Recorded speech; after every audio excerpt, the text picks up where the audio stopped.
it's the spirit of the times. You know, I've got 4 young kids.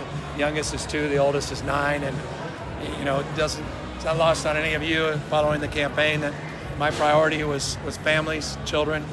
You'll see that not only as a preamble to the inaugural and the budget that we'll be submitting next week, but I think it'll be a big part of the administration and hopefully a successful 4 years. What on the early childhood education front, you said ask for $2 billion. How has the legislature reacted to that? Do you think that that's something that's going to happen? Well, you have to ask them. I've got a lot of good feedback, particularly from some of the key legislative leaders in this space.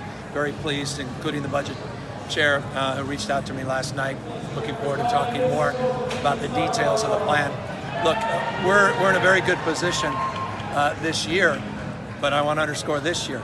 And so we have to be thoughtful about our investments. There'll be a lot of one-time investments so that we don't put ourselves back in a position of structural deficits. And I'm going to be very sensitive about that. I think the legislature is as well. But we have the opportunity to do some big things, and we'll make some down payments. You can't do everything overnight. Anyone who suggests that you can create universal this or universal that, even if you wanted to in 6 months to a year, our capacity to deliver on that is limited. So we're going to create the architecture, a framework, we'll set the goals, but we'll also set the tone and tenor as well. Look, I appreciate that question. One of the most interesting things about this journey is I haven't really had time to pause and reflect on it. You know, we literally got elected, and the next day we were dealing with some fires up north and then south, and this tragic shooting, and the president out here, and then, you know, went through a process to begin to get to work, had other issues that, you know, personal things with my father that intervened. It wasn't the transition that I expected in terms of just reflection, but I've been pleased by the progress of the transition. But my head's down, and I feel a great sense of responsibility, but I hope eventually I'll be able to reflect not only on your question, but this journey, because it's been a long process. This campaign started a long time ago, and as you, Mark, there was a moment when folks thought in 2004, 2005 that I'd be lucky to get re-elected as mayor, let alone ever elected outside of San Francisco. And, you know, the good news is you don't have to send a message to Nancy Pelosi. She's usually the one delivering the messages to people like President Trump, and so I couldn't be more pleased she's there.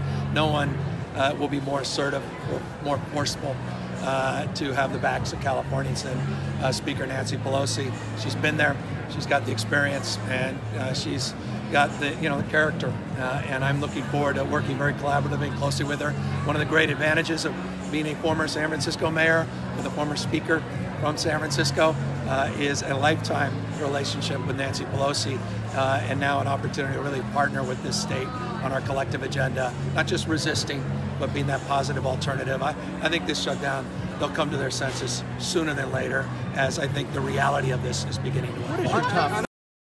You know, the reason I hesitate is I don't want to get ahead of myself. In 72 hours, I'll submit the budget. I think you'll get a sense of the amount of time and energy I put into a budget, and how that we hope will set the tone and tenor for what we want to accomplish.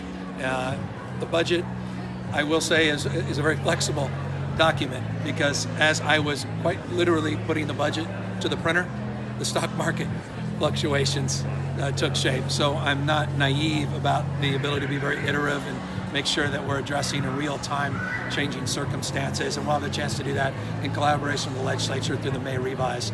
But you saw the early tone on investing in the future by beginning in the beginning and focusing on those first 5 years as critical years of life. You also, I think, see as a preview a real focus and investment on higher education. As a current member of the UC Regents CSU Board of Trustees, that is something that I want to address that I think has been, frankly, under-resourced the last few years. At the same time, fiscal discipline. Can you address the issue of PG&E, the latest headlines, and how never let the last question be asked. Do you think it's fair, like that they could declare bankruptcy? Like, how does that affect? Well, I don't know about fairness, what's fair or not, but obviously we're all concerned. Look, in an ideal world, we want a healthy utility that's making investments in our low-carbon, green growth future. Right now, that clearly is an open-ended question. Rather than creating headlines and creating anxiety as the markets open, know that we're taking this head on I'm not waiting for the legislature to determine the fate and future of these utilities. We're trying to shape that conversation debate in partnership with the PUC, and we're bringing in some other leaders and experts to help guide us, but with urgency, because I recognize the nature of that. Thanks, everyone. The concert tonight? Yeah. What, you going to be there? Yeah.